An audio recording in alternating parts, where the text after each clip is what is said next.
جبریل رب کی بارگاہ میں حاضر ہوتے ہیں، عرض کرتے ہیں کہ اللہ محبوب کے رونے کی وجہ اور رونے کا سبب یہ ہے کہ وہ اپنے امت کے غم میں رو رہا ہے۔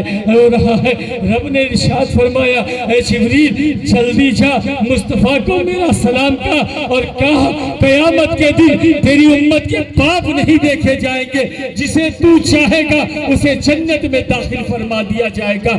آج امت کا حال کیا ہے؟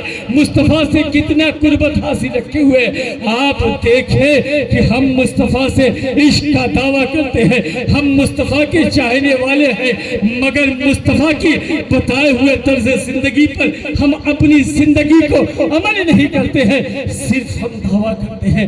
آپ سوچیں میرے مصطفیٰ نے کیا کیا فرمایا ہے، ہم کتنا جو ہے اس پر عمل کرتے ہیں۔ یہ ہم اپنی طرز زندگی دیکھیں کہ ہم اس زندگی میں کتنا جو ہے عمل کرتے ہیں اور کتنا عمل نہیں کرتے ہیں۔ آج حالات حاضرہ کیا ہے؟ پوری دنیا کے حالات اٹھا کر دیکھیں کہ امت مصطفیٰ پر کیا قہر برپا ہو رہا ہے۔ آپ دیکھیں جو قوم مصطفیٰ کے دین سے پھر جاتی ہے، جو قوم مصطفیٰ کے دین کو پیٹ کے پیچھے رکھ لیتی ہے، اللہ اس سے خوشیاں چھین لیتا ہے۔ آج تاریخ اٹھا کر دیکھیں، برما کی تاریخ اٹھا کر دیکھیں، یمن کی تاریخ اٹھا کر دیکھیں، شام کی تاریخ اٹھا کر دیکھیں، دور کہاں جا رہے ہیں؟ اپنے ہندوستان کی تاریخ اٹھا کر دیکھیں کس طرح سے مسلمانوں کے ساتھ ماؤ بلیچنگ ہو رہا ہے، کس طرح سے مسلمان ذلیل و خوار ہو رہا ہے۔ اس کی وجہ ہے ایک ہے کہ وہ ایک رب سے ڈرنا چھوڑ دیا ہے، یہی وجہ ہے کہ وہ سب سے ڈر رہا ہے۔ آپ تاریخ کے اوراق اٹھا کر دیکھیں، حضرت عمر نے کعب احباب سے کہا کہ اے کعب احباب کوئی مزید باتیں ایسی بتا دو جس سے میرے دل میں اللہ کا مزید خوف پیدا ہو جائے۔ حضرت کعب احباب نے کہا تھا کہ حضرت عمر سے کہا تھا کہ میں نے پہلے کی کتب میں پڑھا ہے، میں نے پہلے کی کتابوں میں پڑھا ہے کہ جو پہلے کی کتابوں میں پڑھا ہے کہ 70,000 فرشتے جہنم کے سرانے میں لگام لگا کر کھینچ کر لے کر آئیں گے۔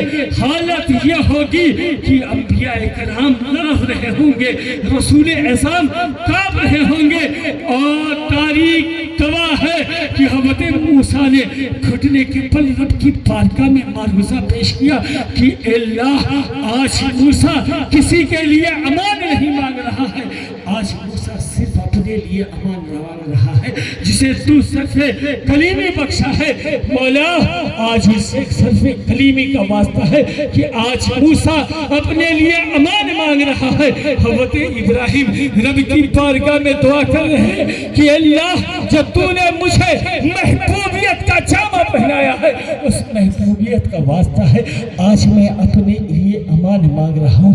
کون ابراہیم؟ وہ ابراہیم جنہوں نے خانہ کعبہ کو بنایا ہے۔ آج اگر ہم مسجد بنواتے ہیں تو ہم کہتے ہیں کہ جنت میں ہم نے گھر بنا لیا، دیکھو رب کا گھر بنا رہے ہیں، مگر رب کی بارگاہ میں معروضہ پیش کر رہے ہیں کہ اللہ آج ابراہیم اپنے لیے امان مانگ رہا ہے، کسی اور کے لیے امان نہیں مانگ رہا ہے۔ آپ دیکھیں کون ابراہیم جنہوں نے اپنے بیٹے کی گردن پر چھری چلائی ہے رب کی رضا کے لیے۔ آج ہم اگر تنبہ پیش کرتے ہیں، آج اگر ہم جانور ذبح کرتے ہیں تو جو ہے فخر سے کہتے ہیں کہ ہم نے اتنے لاکھ کے جانور کو ذبح کیا ہے۔ آپ دیکھیں حضرت ابراہیم نے اپنے بیٹے کی گردن پر چھری چلائی ہے، رب کی بارگاہ میں معروضہ پیش کر رہے ہیں کہ اللہ آج ابراہیم کسی کے لیے امان نہیں مانگ رہا ہے، صرف اپنے لیے امان مانگ رہا ہے۔ آپ تاریخ اٹھا کر دیکھیں، حضرت عیسیٰ کہتے ہیں کہ اللہ آج میں کسی کے لیے امان نہیں مانگتا ہے، اپنی ماں مریم کے لیے بھی امان نہیں مانگتا ہوں، مگر صرف اپنے لیے امان مانگ رہا ہوں۔ آپ دیکھیں نفسی نفسی کا عالم ہوگا، بروز محشر تاریخ کے گواہ ہے کہ نفسی نفسی کا عالم ہوگا۔ جب لوگ ایک دوسری کی طرف جائیں گے سارے نبی کہیں گے اذهبوا الی غیری اذهبوا الی غیری، مگر میرے نبی کے لب پر انا لہا ہوگا۔ عزیز بچے کو ماچس طرح تلاش کرے، خدا گواہ ہے یہی حال آپ کا ہوگا۔ کوئی کہے گا تو ہائی ہے یا رسول اللہ، کوئی مچھلی کے دامن کو تھام لے گا، قسم خدا کی بروز قیامت اگر کام آنے والی ذات کوئی ہے تو وہ مصطفیٰ کی ذات ہے۔ آپ تاریخ کے اوراق اٹھا کر دیکھ لے، قسم خدا کی جس کا تعلق مصطفیٰ سے ہو گیا وہ کامیاب ہے۔ آپ تاریخ اٹھا کر دیکھیں، آپ دیکھیں کہ حضرت جبریل امی کے براق کے ٹاپ کا عالم یہ تھا کہ جس جگہ رکھ دیتے ہیں سبز و ساداب ہرا بھرا ہو جاتا ہے۔ کون چیز؟ براق کے ٹاپ کا عالم یہ تھا کہ جس جگہ بنجر رکھ دیتے سبز ہرا بھرا ہو جاتا تھا۔ براق کے ٹاپ کا عالم یہ تھا۔ حضرت موسیٰ جب کوہ پر اللہ سے باتیں کرنے کے لیے گئے تھے تو ساور نے کیا دیکھا کہ جبریل امی کی براق کے ٹاپ کا عالم یہ ہے کہ جس جگہ رکھ دیتا ہے سبز و ساداب ہرا بھرا ہو جاتا ہے۔ وہ جس جگہ ٹاپ پڑی تھی اس مٹی کو اٹھا کر پتھر کے بچڑے کے منہ میں ڈال دیتا ہے۔ پتھر کا بچڑا بولنے لگتا ہے۔ جب جبریل امی کے براق کے ٹاپ کا یہ عالم ہے کہ پتھر کا بچڑا بولنے لگتا ہے، قسم خدا کی میرے مصطفیٰ کے قدم ناز کا اندازہ کون لگا سکتا ہے؟ جب میرے مصطفیٰ کے قدم ناز ہماری قبر انور میں پڑیں گے تو قبر انور جگمگا جائے گا اور مردہ زندہ ہو جائے گا۔ آپ تاریخ اٹھا کر دیکھیں کہ جب جبریل کی براق کے ٹاپ کا عالم یہ ہے کہ ساور کا بچڑا پتھر کا بچڑا بولنے لگتا ہے۔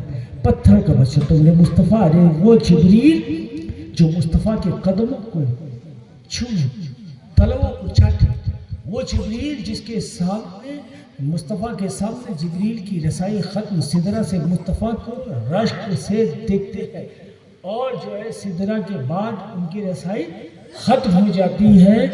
جب اس جبریل امی کے براق کے ٹاپ کا عالم ہے تو میرے مصطفیٰ کے قدم ناز کا کیا عالم ہے؟ آج مرحومہ کی قبر کس طرح سے جگمگا رہی ہے اور کیوں نہ جگمگایا؟ الحمدللہ مرحومہ کے دونوں شہزادے، ایک حافظ دین اور ایک عالم دین، عالم دین ایک حافظ قرآن اور دوسرا عالم دین ہے۔ آپ دیکھیں دنیا میں کوئی چیز حاصل ہو یا نہ ہو، اگر بندہ دین کی تعلیم حاصل ہو جاتا ہے تو ان کے ماں باپ کامیاب ہو جاتے ہیں۔ آپ تاریخ کے اولاد اٹھا کر دیکھیں، رب نے یہ کہیں وعدہ نہیں کیا ہے کہ تم اپنے بچوں کو ڈاکٹر بنا دو گے، انجینئر بنا دو گے، بالسٹر بنا دو گے، پروفیسر بنا دو گے تو میں تمہیں جنت عطا فرما دوں گی۔ ہاں رب نے وعدہ لیا ہے کہا کہ جو اگر تم اپنے بچے کو حافظ قرآن بنا دو گے تو میں تمہیں جو ہے جنت میں داخل فرما دوں گا۔ حضرت نے ابھی واقعہ بیان کیا نا کہ بندہ جو ہے صرف بسم اللہ الرحمن الرحیم پڑھا اور رب کی دریائے رحمت جوش میں آئی، اور جو ہے اتنی جوش میں آئی کہ جو ہے بچہ 4 سال 4 مہینہ 4 دن کا توتلی زبان سے صرف کہتا ہے بسم اللہ الرحمن الرحیم۔ رب کی دریائے رحمت جوش میں آتی ہے کہ اس کا بچہ توتلی زبان سے مجھے رحمان اور رحیم کہہ رہا ہے، میں اس کی قبر میں کیسے عذاب پہنچاؤں؟ ارے جس کا بیٹا صرف بسم اللہ پڑھے اللہ اس کی قبر سے عذاب کو اٹھا لیتا ہے، اور جس کا بیٹا حافظ دین ہو جائے، عالم دین ہو جائے اور حافظ قرآن ہو جائے، قسم خدا کی فقیر اشرفی گارنٹی کے ساتھ کہتا ہے کہ اس کی قبر چگمگاتی ہوئی نظر آئے گی، جنت الفردوس کی ہوائیں اس کی قبر میں آتی ہی نظر آئے گی۔ آپ تاریخ اٹھا کر دیکھیں کہ جب حافظ قرآن قبرستان کو جاتا ہے، حافظ قرآن قبرستان کو جاتا ہے تو قبرستان کے سارے عذابی مردوں سے عذاب کو اٹھا لیا جاتا ہے، سارے عذابی مردوں کے عذاب کو اٹھا لیا جاتا ہے، اور جب واپس آتا ہے تو پھر عذاب کو مسلط کر دیا جاتا ہے۔ مگر تاریخ اٹھا کر دیکھیں، تاریخ شاہد ہے کہ جب عالم دین قبرستان کو جاتا ہے تو قبرستان سے عذابی مردوں کے عذاب کو اٹھا لیا جاتا ہے، اور جب عالم دین واپس آتا ہے، عالم دین واپس آتا ہے، 1 دن ہوتا ہے، 2 دن ہوتا ہے، 3 دن ہوتا ہے، فرشتے رب کی بارگاہ میں معروضہ پیش کرتے ہیں، اللہ اس کی قبر پر کب عذاب مسلط ہوگا، یہاں کب عذاب مسلط ہوگا؟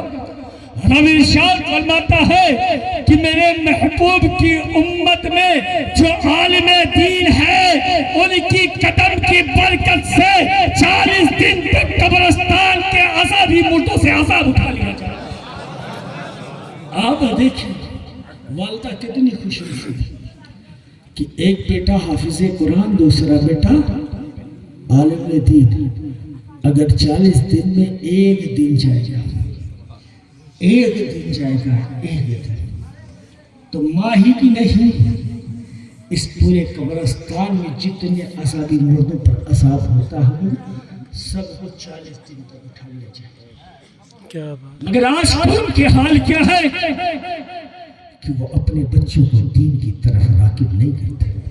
وہ اپنے بچوں کو ڈاکٹر انجینئر بنانا چاہتے ہیں مگر حافظ قرآن نہیں بنا چاہتے۔ تاریخ شاہد ہے کہ جب بچہ ڈاکٹر انجینئر بن جاتا ہے، پروفیسر بن جاتا ہے، بالسٹر بن جاتا ہے، باپ ڈرتا ہے کہیں اس کی شان میں کوئی توہین نہ ہو جائے، جواب نہ دے۔ اپنی بڑھاپے کا عمر مسجدوں کے اماموں کے ساتھ گزارتے ہوئے نظر آتے ہیں۔ مگر آپ دیکھیں جی ڈاکٹر بالسٹر پروفیسر کے لیے لاکھوں کے لاکھ خرچ کرتا ہے، وہ ضعیفی کے عالم میں ساتھ نہیں دیتا ہے۔ جس بچے کو حقیر نگاہ سے دیکھتے جو گھر میں کم عقل والا ہوتا ہے اسے مدرسے میں بھیج دیا جاتا ہے، اس کے لیے 1000 روپیہ دینا مشکل پڑ جاتا ہے۔ مگر جب وہ فارغ ہو کر آتا ہے تو اس بات سے ڈرتا ہے کہ کہیں باپ کی ماں کی کے لیے کوئی ایسے الفاظ نہ نکل جائے جس سے ان کی توہین ہو جائے۔ مگر آپ دیکھیں ڈاکٹر انجینئر یہ نہیں سوچتا، اور آپ جب قبر میں جائیں گے نہ ڈاکٹر کام آئے گا، نہ انجینئر کام آئے گا، نہ پروفیسر کام آئے گا۔ اسی لیے کہتے ہیں کہ بچے کو دین کی تعلیم دے، قرآن کی تعلیم دے، تاکہ آپ کا بچہ پڑھ کر ایثار ثواب کر سکے۔ مگر جو باپ خود قرآن نہیں پڑھے گا وہ اپنے بچوں کو قرآن کی تعلیم کہاں سے دے گا؟ جو باپ خود نماز نہیں پڑھے گا وہ اپنے بچوں کو بعد کہاں سے نماز کی تعلیم دے گا؟ جو مائیں قرآن کی تلاوت نہیں کریں گی وہ اپنے بچوں کو قرآن کی تعلیم کہاں سے دیں گی؟ جو